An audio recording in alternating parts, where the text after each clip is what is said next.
Welcome to Attic Raiders Retro Reviews, where today we're getting to grips with fighting freaks and battling beasts as we take a look at Monster in My Pocket, Monster Clash.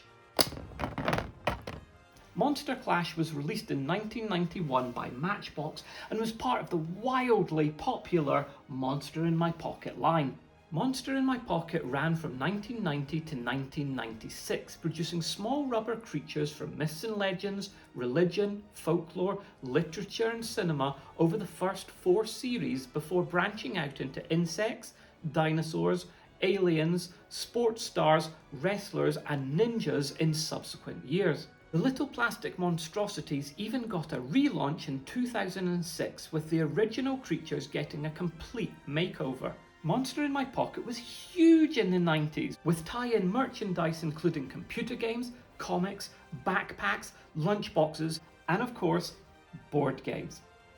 Monster Clash is a game for 1 to 2 players aged 5 and up, where you have to be the first to capture all the monsters in fast-paced shootouts and monster battles.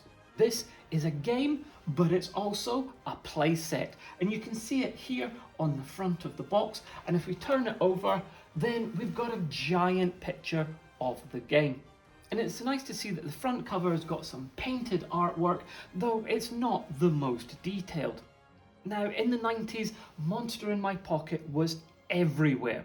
So was this just a blatant cash grab, or is it actually a good game? Well, there's only one way to find out. Let's take a closer look. The game comes with 2 grey plastic dungeons, which as you can see are just thin vac-formed plastic. They're thin enough to kind of see through slightly here, but they are thick enough to not really bend or warp or crack, which is definitely something that's good for a game of this age. We've got 2 grey plastic castles, again made from that same vac-formed plastic. This one has been repaired here with some epoxy resin because it has split, so you really don't want these things to break. And of course these have got little decals on it to show you where you're going to put some of your monsters later in the game. We've got 2 large brown plastic volcano pieces, again vac-formed plastic on these, and we've got some quite nice sharp detail that's been formed into these of the volcanoes, so they're rather cool 3D pieces. We've got 2 catapult holders made from that same brown vac-formed plastic. We've got 2 brown plastic catapults, and these are not vac-formed, these are made from a much thicker, sturdier brown plastic, and these are very much like the kind of catapults you would get in crossbows and catapults. They've got a black piece here which is connected on the back via elastic band here and here to the board, so that when you pull this back it will click into place, and when we press this one down here it will snap forward in order to launch the ball. Speaking of which, we've got 2 yellow balls, and these are made from a squishy kind of rubbery, quite bouncy material, and these will fit just like this into the catapults so that they can get fired quite easily. We've got 2 cardboard spinners which are made from quite a thick, sturdy cardboard, 1 for each player, and these have got an inner track here which has just got numbers on it, and it's got an outer track which has got instructions on it. And we've got our game board, which as you can see is really rather huge because this is only just folded in half. It is made from a really quite thick, sturdy cardboard, but this cardboard is not the same kind of quality that you would find normal board game boards made from. When we take this and we open it out, you can see that the board shows the land where all these monsters live, and it features some really nice pieces of artwork. We've got a big volcano in this corner with lava dripping down into this river here, whereas on this side we've got a big mountain with a giant nest with eggs in it. We've got an old rickety wooden bridge which is infested with snakes. We've got a swamp complete with carnivorous plants and a bubbling mud pool. There's pits and cauldrons with things bubbling and boiling in them. Moats infested with rats and drowning victims. And a graveyard with tombstones, spooky trees and ghosts. And you can see that there's lots of paths which run across the board and they branch in different directions. So you've got lots of different opportunities to go different places on the board here and to make choices about how you move around. And then last, but by certainly no means least, the game came with 12 Monsters in My Pocket figures. These were the original Series 1 figures coming in the original 4 colours. With 3 purple figures, here I've got the Mummy, the Witch and the Cyclops. 3 green figures, here I've got Hunchback, Vampiress and the Winged Panther. 3 red figures, I've got the Ogre, Catoblepas and Wendigo. And 3 yellow figures, I've got the Ghoul, the Phantom and a Zombie. Unfortunately, I only actually own 1 Monster in My Pocket in the original yellow colour, so I've had to grab these 2 neon yellow ones from the rest of my collection to make up the numbers. And an interesting aside for collectors, the Catoblepas and m.u.s.c.l.e were only ever available in red and yellow in this game. So I've got the exclusive red one here, but this is just a normal m.u.s.c.l.e. The game comes with 12 different figures in 4 different colours, but as far as I'm aware, which character and in what colour you get is completely random, apart from those 2 exclusives, m.u.s.c.l.e and the Catoblepas, which I just mentioned. You don't need to just play this game with the monsters which are in the box though, you can play it with any Monster in My Pocket figure at all. And in fact, Matchbox actually encourage that for this game. To set up the game, the catapult holders are inserted from underneath the board and then the catapults are placed on top of those. Then the plastic castle pieces are carefully attached to the corners of the cardboard board, making sure that the pegs and holes line up. The plastic mountain pieces are attached to opposite corners of the board. And then each player is given a dungeon, a ball, a spinner, and 2 colours of figures. You're going to take your monster team and set them up on any of these spaces on your side of the board. Monsters on the castle or on the volcanoes or mountains are going to be better protected than ones that are just left out in the open. But you do also have to be aware that these do not sit very flush, and so things on here are likely to fall off when you're under attack.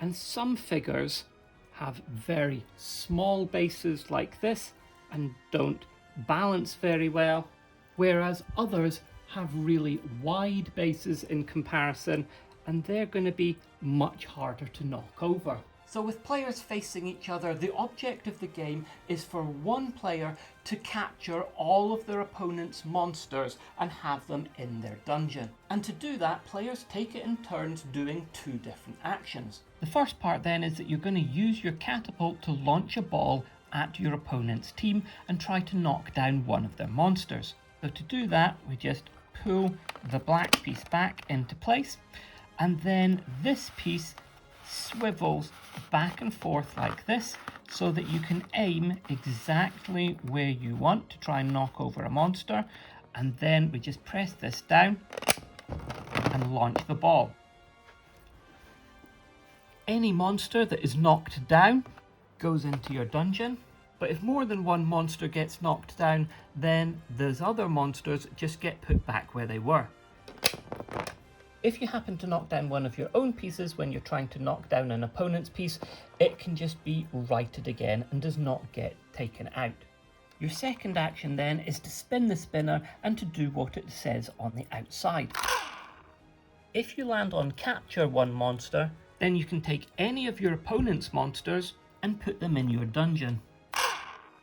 If you land on free one monster, then you can take any one of your captured monsters from your opponent's dungeon and set them back up in any space on your side of the board. If you land on move a certain number of spaces, in this case 5, then you can move any of your pieces on the board along the pathways that number of spaces. You can either try to move them into a more defensive position, like in the castle or on the mountains, or you can try to land on one of your opponent's monsters in order to battle them. So for example, 1, 2, 3, 4, 5, these two are now going to go in the middle and have a monster battle. Whenever two monsters battle, the first thing we need to do is check the number on their back. This one here has got a number 10 on the back of this ogre, and this ghoul here has got a number 10 on the back of him as well, because all monsters in my pocket have got those unique numbers. Now, because these both have a power of 10, there's not going to be any difference in this battle. It's just going to be a straight match. And what I mean by that is that each monster or each player has their own spinner for their monster, and they're going to spin these numbers here in the middle. So this ghoul gets a score of 5, and this ogre gets a score of 4. Now with that, the ghoul with the highest score wins that match, so the ogre is captured and goes into the dungeon, and the victorious ghoul goes anywhere that I want on my side of the board. When battling, some monsters are going to be outmatched. For example, this vampiress has got a number 10 on her backside, whereas this mummy has only got a number 5 on its back. So that means because the vampiress has got a higher rating, she's going to get to spin the spinner twice and take the highest number when comparing it to whatever the mummy spins. If you spin Monster Battle, then it's the same process, but each player gets to pick which monster they put in the middle for the fight. The game continues until all 6 of an opponent's monsters have been captured in the dungeon, and when that happens, the capturing player is the winner. As you can see, this is a ridiculously simple game. You shoot, you spin, you follow the instructions. There is some player agency in this though. If you're capturing a monster, you can either go for the one that is the highest value to make sure that that's not able to spin more than yours in a battle, or of course you could go for monsters that you feel were a particular threat to you. Either they were really close to your other pieces, or they were in a particularly well defended position like on a castle or a mountain, and it might be too hard for you to knock them off. If you're moving your pieces around, you've got some decisions to make there. So whether you move into a better defensive position or whether you move out on the attack. That said, there's not really much of any reason for you to move out across the board. There's not like there's any additional bonuses or benefits from getting one of your monsters from your side over to your opponent's side. The only reason you'd be moving your monsters really is to try to get them to land on an opponent so that you can battle them, which you might want to do. I mean, it is, after all, the entire point of the game. But the fact that you get to shoot the catapult or roll the rubber ball on every turn means that your pieces are pretty much sitting ducks whenever they're out exposed on the board. The component quality in this game is pretty variable. The board is not made from the best quality cardboard, and the mountains and castles are just fairly thin vac-formed plastic that really don't sit very flushly and are going to be a bit wobbly for any of your monsters that are on them. However, the catapult is extremely well made and accurate. All you need to do is point and the ball rolls in a straight line, hitting everything in its path. So it means that it's ridiculously easy to hit whatever you are aiming for, especially because the ball is pretty large. In fact, given the size of the ball and the accuracy of the catapult, it's almost impossible to miss what you are going for unless it's high up on a mountain or a castle.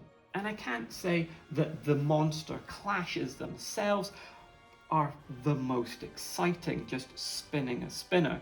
Given that you've only got 6 figures each, you get to shoot a catapult and spin the spinner on each go, and the spinner can very often land on removing a monster or battling a monster. Then this game can be over very quickly. I mean, theoretically, it could be over in just 3 goes.